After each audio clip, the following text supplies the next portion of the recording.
Haleluya. Ndabasuhuza mu izina rya Yesu Kristo umukiza wacu. Uyu ni wa mwanya wo kuganira ijambo ry'Imana. Ndabararitse muze twegere tuganire ijambo ry'Imana. Uyu munsi ijambo Imana yashize ku mutima ni ijambo rivuga ngo UWITEKA ari kumwe nawe wamunyambaraga we. Gideyoni umunyantege nke ariko marayika w'Imana aramwita umunyembaraga. UWITEKA ari kumwe nawe wamunyembaraga we ugira ubutwari. Ni amagambo dusanga mu Bacamanza igice cya 6 umurongo wa 12. Nawe uyu munsi ijambo ry'Imana rirakwita umunyembaraga kandi ni kuri. Gideyoni kugira ngo abe umunyembaraga nuko yabyemeye kandi akabyakira. Nawe ryo ubyakira mu kwizera uri umunyembaraga kandi ugira ubutwari. Uwitwa Joel Wilson hari amagambo akunda gukoresha adusubizamo intege, atuma twumva ko dukomeye, atuma twumva ko turi abanyembaraga. Nafashe make muri ayo magambo. Iya mbere iravuga ngo wowe n'Imana ngo muri ubwiganze. You and God are majority. Akongera akavuga ngo ufite imbuto yo gukomera muri wowe. You have a seed of greatness in your inside. Akongeraho irindi jambo rivuga ngo waremewe gukora ibikomeye. You are made for more. N'ibindi. Dupfa kumenya ko dukomeye, tukabyizera, tukabigenderamo, hanyuma tugakomera. Gideyoni kugira ngo akomere dore uko yabigenje, nawe wabyigana ugakomera. Hari amagambo 7 cyangwa se ibintu 7 twamwigiraho kugira ngo twinjire mu gukomera kwacu.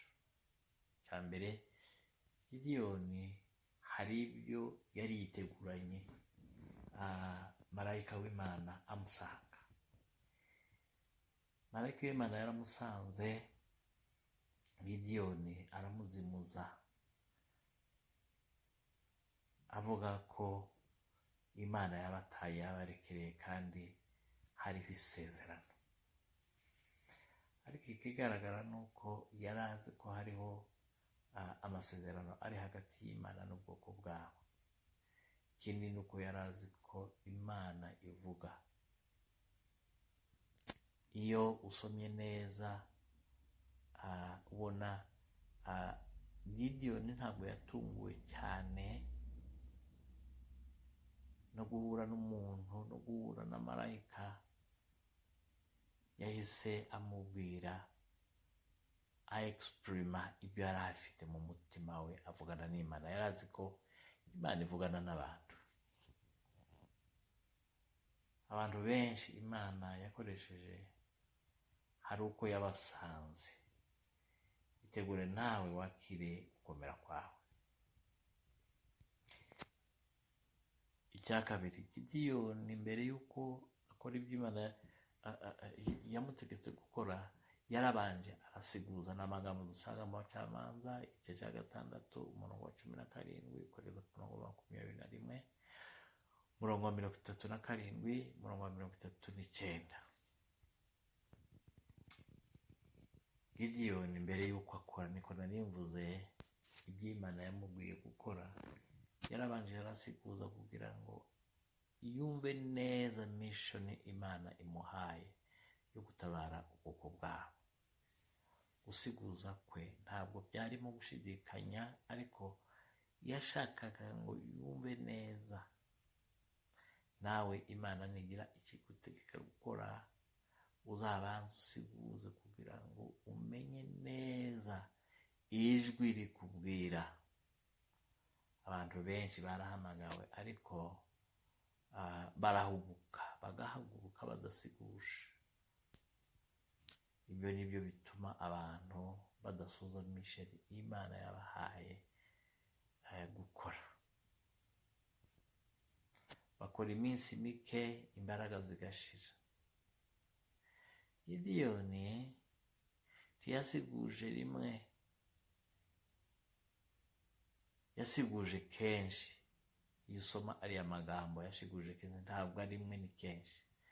Natwe dusiguza Imana mu masengesho no kubaza ibyanditswe kugira ngo twirinde guhubuka.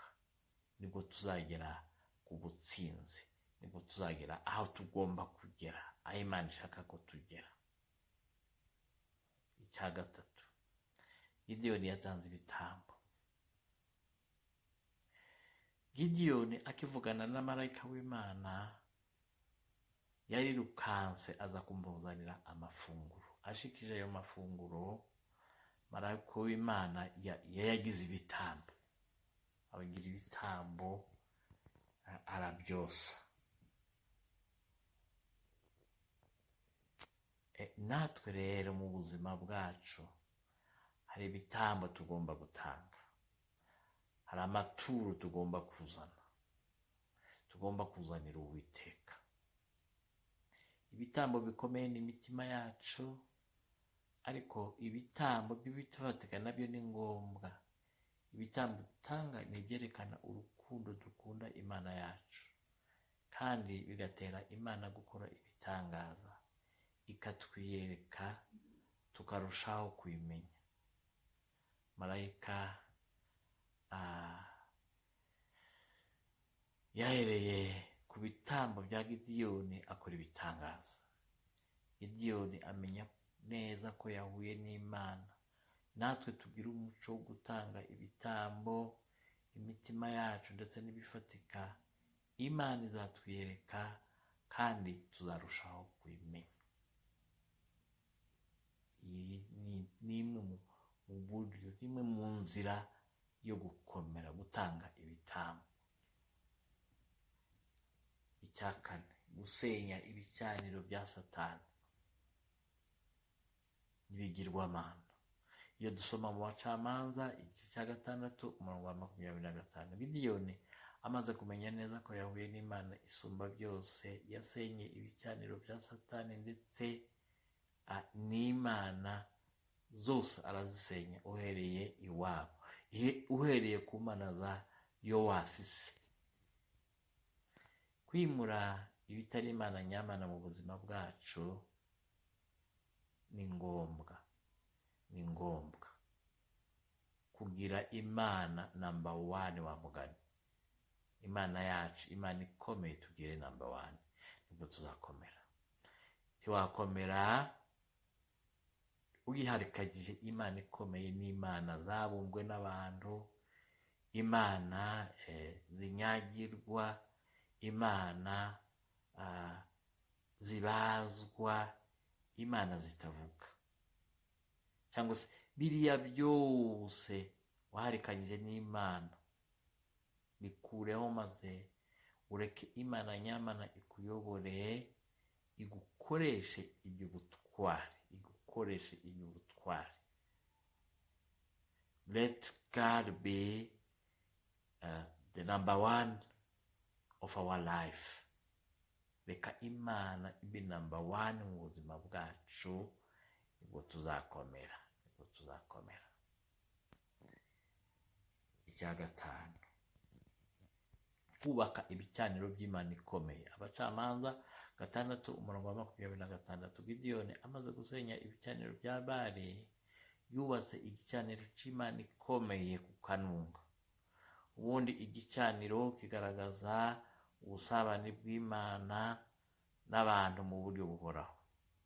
Igicaniro ntabwo cyoserezwaho rimwe, gihora cyoserezwaho. Nabigereranya no gusenga, kwiga ijambo ry'Imana n'indi mirimo yose myiza dukora tudacogora.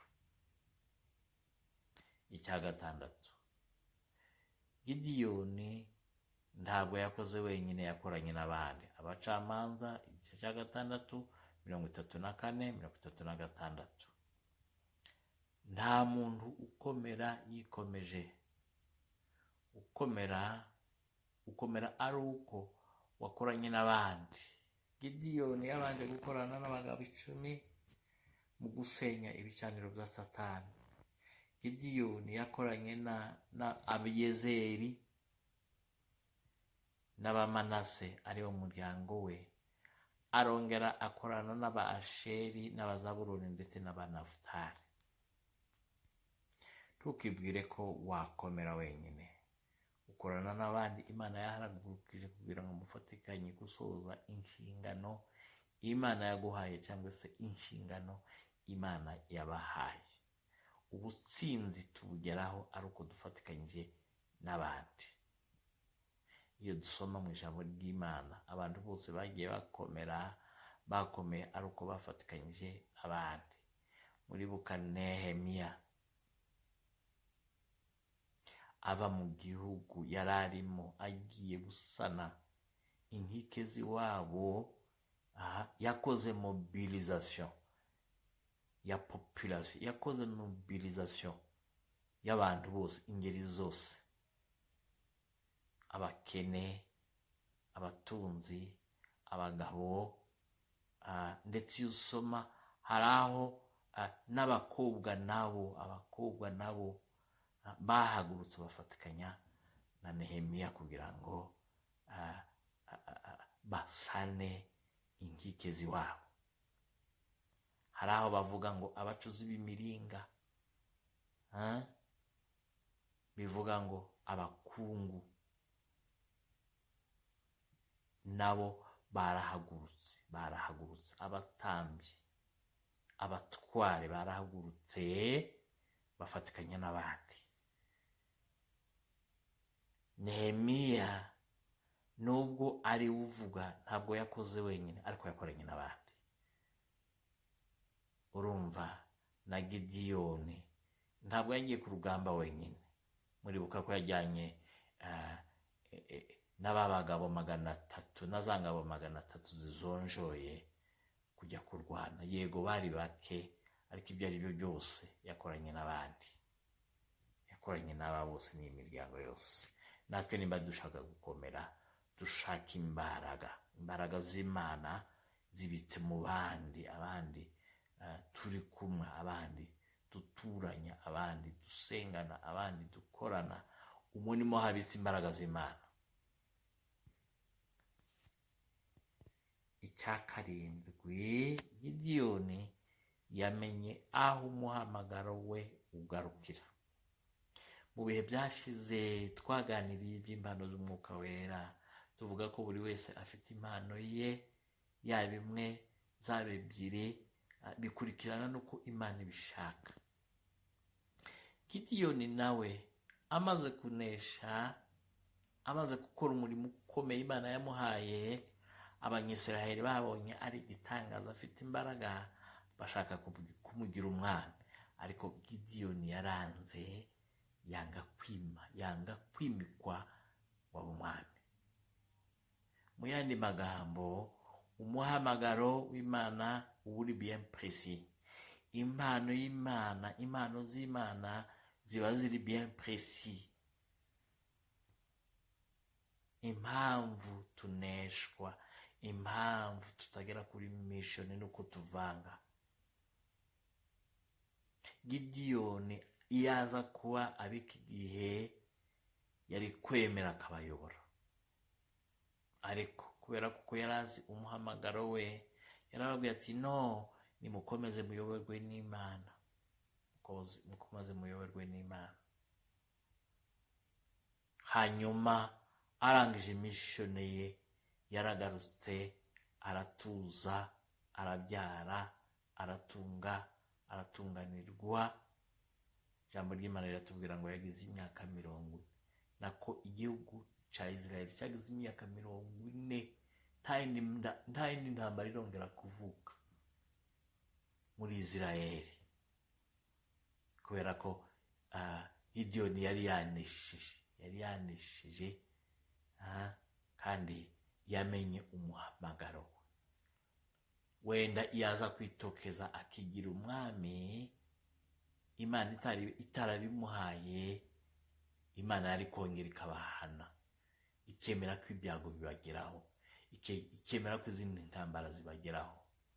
Ariko imyaka 40 yose y'amahoro muri Isiraheli, imyaka 40 y'ubutsinzi muri Isiraheli, kubera ko